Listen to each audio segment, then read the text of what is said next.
আমরণ অনশনে মমতা বালা ঠাকুরের মেয়ে পৈতৃক ভিটে থেকে উচ্ছেদের প্রতিবাদ মেয়ে মধুপর্ণার অনশন মঞ্চে মা মমতা বালা ঠাকুর। শান্তনু ঠাকুরের বিরুদ্ধে এই অভিযোগ সামনে এসেছিল। মমতা বালা ঠাকুর তিনি এই অভিযোগ করেছিলেন, বড়মার ঘরের তালা ভেঙে ঢোকে শান্তনু ঠাকুর, যদিও সেই তালা পরে আটকে দেয় এবং বড়মার ঘরের পাশেই রয়েছে মমতা বালা ঠাকুরের ঘর। আর পৈতৃক ভিটে থেকে অন্যায়ভাবে উচ্ছেদের প্রতিবাদ মেয়ে মধুপর্ণা ঠাকুরের। অনশন মঞ্চে মা মমতা বালা ঠাকুর শান্তনু ঠাকুরের বিরুদ্ধে গুন্ডামির অভিযোগ সামনে আসছে। মমতা বালা এই অভিযোগ এনেছেন, শান্তনু ঠাকুরের বিরুদ্ধে গুন্ডামির অভিযোগ, পৈতৃক ভিটে থেকে অন্যায়ভাবে উচ্ছেদের অভিযোগ শান্তনু ঠাকুরের বিরুদ্ধে। আর তারই প্রতিবাদে এবার অনশনে বসেছেন মেয়ে মধুপর্ণা এবং তার সঙ্গে রয়েছেন মা মমতা বালা ঠাকুরও। দেবাশিস মণ্ডল রয়েছেন প্রতিনিধি। দেবাশিস, আমরণ অনশনে বসেছেন মমতা বালা ঠাকুর এবং যে ছবি দর্শকদের সামনে তুলে ধরছি, মূলত কি কি কর্মসূচি রয়েছে তাদের এই প্রতিবাদে? দেখো ভাস্বতী, তোমাকে আমি প্রথমেই বলি যে আজকের যে মধুপর্ণা ঠাকুর যিনি অনশন করছেন, আজকের কিন্তু এই অনশনের চতুর্থ দিন পড়লো এবং এই চতুর্থ দিনে অনশন ইতিমধ্যে আমরা যে গত এপ্রিল মাসের 7 তারিখ যে এই বিনাপানি ঠাকুরের যে ঘর এবং মধুপর্ণা ঠাকুরের বাবা, তার ডাক নাম ছিল হিমু এবং কপিল কৃষ্ণ ঠাকুর, সেই ঘরের যে তালা ভাঙা হয় এবং তালা ভেঙে নতুন করে তালা মেরে দেয় শান্তনু ঠাকুর এবং তার মতো সম্প্রদায়ের কিছু লোক, সঙ্গে বিজেপির লোকজন ছিল। সেখান থেকে কিন্তু আজকে প্রায় 1 মাস 9 থেকে 10 দিন কিন্তু এই তালা মারা অবস্থা রয়েছে এই ঘরটি। ফলে স্বাভাবিকভাবেই যে ঘরে মধুপর্ণা ঠাকুর সহ মমতা বালা ঠাকুর এবং তার পরিবারের লোকজন থাকতেন এবং সেখান থেকে কিন্তু তারা এই ঘরে ঢুকতে পারছেন না। ফলে স্বাভাবিকভাবে তাদের একদিকে যেমন তাদের সমস্ত রকম জিনিসপত্র তারা রয়েছে এই ঘরের মধ্যে তারা নিতে পারছেন না, পাশাপাশি তারা ঘরের বাইরে তারা এই 1 মাস প্রায় 9 দিন কাটাচ্ছেন। তো এই মুহূর্তে আজকে চতুর্থ দিনে পড়লো মধুপর্ণা ঠাকুর তিনি অনশন করছেন এবং মমতা বালা ঠাকুর তিনি কিন্তু প্রচারের যাওয়ার আগে এবং প্রচার শেষে এসে কিন্তু অনশন করছেন। আজকে চতুর্থ দিন পড়েছে। ইতিমধ্যে কিন্তু আমরা দেখতে পাচ্ছি যে মধুপর্ণা ঠাকুর তিনি কিন্তু কিছুক্ষণ আগে আমরা কথা বলছিলাম, তিনি কিন্তু বেশ কিছুটা অসুস্থ রয়েছেন এবং ইতিমধ্যে আমরা দেখতে পাচ্ছি যে ডাক্তারবাবু চলে এসছেন, তার শারীরিক পরীক্ষা চলছে এবং তিনি কিন্তু অসুস্থ, যেহেতু আজকের প্রায় 4 দিন চললো এই অনশন। ফলে স্বাভাবিকভাবে তার খাওয়া নেই, আমারও অনশন চলছেন এবং খাওয়া নেই, ফলে স্বাভাবিকভাবেই তিনি কিন্তু অসুস্থ।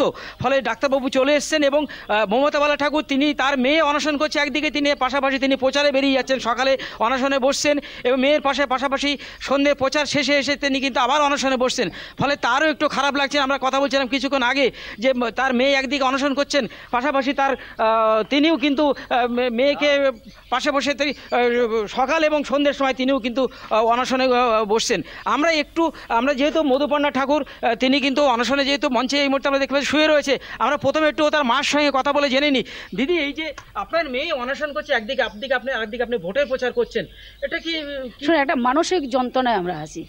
কোনো সন্তান যদি তার মা আজকে সেখানে তার পাশে থাকতে পারছে না এই সময় এবং ভোটের প্রচারে আমার যেতে হচ্ছে, তার কারণ হচ্ছে যে 24 ঘন্টা একটা মানসিক যন্ত্রণা নিয়ে আমি বাইরে ঘুরছি যে আমার মেয়ের কখন কি হয় সেটা নিয়ে।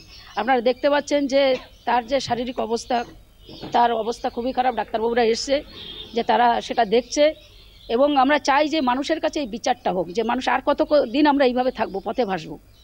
এবং আজকে নিজের ঘরে বসত ঘরে 85 সাল থেকে এখানে আসছি আমি, বিয়ের পরের থেকে শ্বশুর শাশুড়ি ওখানে আজকে আমাকে রেখেছে। আর আজকে রাজনীতি হিসেবে তারা ক্ষমতায় এসে বিজেপির আজকে হারমাত্রা আজকে আমার ঘর থেকে বের করে দিল, আমার বাচ্চাদের বের করে দিল। তারা আপনারা দেখতে পাচ্ছেন যে আজকে বিচার চাইছি আমরা সারা ভারতবর্ষের কাছে, পশ্চিমবাংলার মানুষের কাছে। এর বিচার কি হবে না? কতদিন আমরা এইভাবে কেন? এমন কি অন্যায় করেছে যে আজকে তারা মেয়ে হিসেবে জন্মগ্রহণ করেছে বলে তার জন্য আজকে আমাকে রাস্তায় ভাসতে হচ্ছে? একদম বিচার চাইছেন যে সাধারণ মানুষের কাছে। আমি ডাক্তারবাবু এসছেন, আমি একটু ডাক্তারবাবুর সঙ্গে কথা বলে নিই। ডাক্তারবাবু, আপনি দেখলেন যে মধুপর্ণা ঠাকুরকে কেমন দেখলেন? আমি দেখলাম ওনার বিপিটা অনেকটাই লো, যতটা থাকার কথা তার থেকে অনেকটাই লো। পালস নিচের দিকে, পালসও লো আছে। ওনার এখন শারীরিক অবস্থা একটু খারাপের দিকেই আছে। ওনার এখন মানে অনশনটা যে করছে সেটার থেকে একটু বেরিয়ে আসলে ভালো হয়, যেটা আমি ডাক্তার হিসেবে যেটা বলতে চাই। হাসপাতালে ভর্তি করার প্রয়োজন? হাসপাতালে ভর্তি করলে তো খুবই ভালো হয়। আর ওনাকে ইমিডিয়েটলি খাওয়া দাওয়ার ব্যবস্থা একটা করতে হবে, ইমিডিয়েটলি, যাতে উনি খেতে পারেন কিছু, তার জন্য কিছু ওনাকে অ্যাটলিস্ট দেওয়া উচিত। একদম ভাসুই, তুমি শুনলে যে ডাক্তারবাবু বললেন কিন্তু যার বিপি কিন্তু যথেষ্ট লো রয়েছে। আমরা একটু কথা বলার চেষ্টা করব। মধুপর্ণা, তুমি এই যে তোমার ডাক্তারবাবু বলছেন যে বিপি তোমার লো রয়েছে, তুমি এই অবস্থায় তোমাকে হাসপাতালে ভর্তি হওয়া দরকার, তুমি কি করবে? তুমি কি চালিয়ে যাবে অনশন না ভর্তি হবে? না, আমি চালিয়ে যাব অনশন। আমার ইচ্ছা, আমি চালিয়ে যাবো, যতক্ষণ বিচার না হবে আমি উঠবো না এখান থেকে। একদম, তুমি ভাস্বতী তুমি শুনলে যে মধুপর্ণা ঠাকুর তিনি কিন্তু অসুস্থ যথেষ্ট, তারপরেও কিন্তু তিনি যে বলছেন যে আমি কিন্তু অনশন চালিয়ে যাব। এবং এই যে মধুপর্ণা ঠাকুর যেমন রয়েছে, পাশাপাশি তার মা রয়েছে, ডাক্তারবাবুরা রয়েছে, মতো সম্প্রদায়ের প্রচুর লোকজন তারা আসছেন, সকাল থেকে তারা আসছেন, রাত পর্যন্ত তারা এই অনশন মঞ্চে থাকেন এবং তার সঙ্গে একসঙ্গে তারা মঞ্চে থাকেন। আমি বেশ কিছু মতো সম্প্রদায়ের লোক এখানে রয়েছে, আমি তাদের সঙ্গে একটু কথা বলার চেষ্টা করবো। ভাস্বতী, তুমি আমি এই যে আপনারা তো মতো সম্প্রদায়ের লোক এখানে এসছেন, কেন এসছেন এই অনশন মঞ্চে আপনারা?